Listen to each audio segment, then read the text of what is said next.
Now we need very fast memory in our pipeline. So we have two memories in our pipeline. In instruction fetch, we have the instruction memory.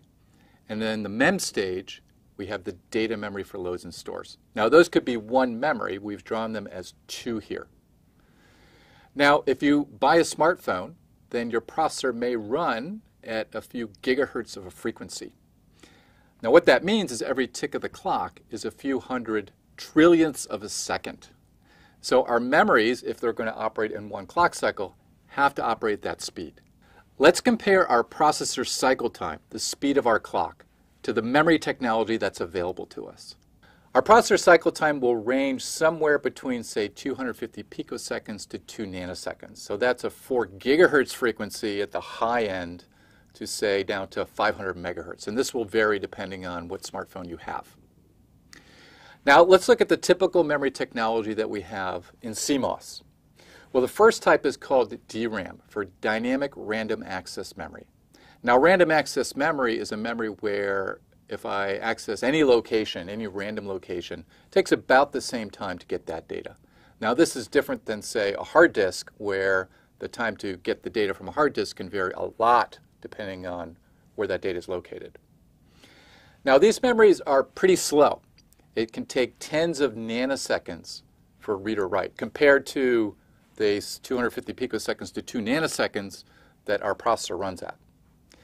Now the advantage here is that we have a very small storage cell in a DRAM. So it's a one transistor. Typically we have one transistor and a capacitor. So a capacitor is where we store the charge. So if we have charge, that might be a 1. If we have no charge, that might be a 0.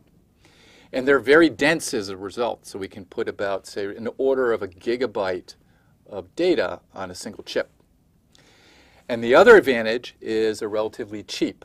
So in US dollars, that translates into roughly 10 cents per megabyte of memory. So because of this capability, because of this small storage cell and this relatively small cost, then we use these for main memory. So in our main memory diagram, in our LC3 diagram, you can think of that as DRAM storage. Now SRAM is another type. This is called the static random access memory.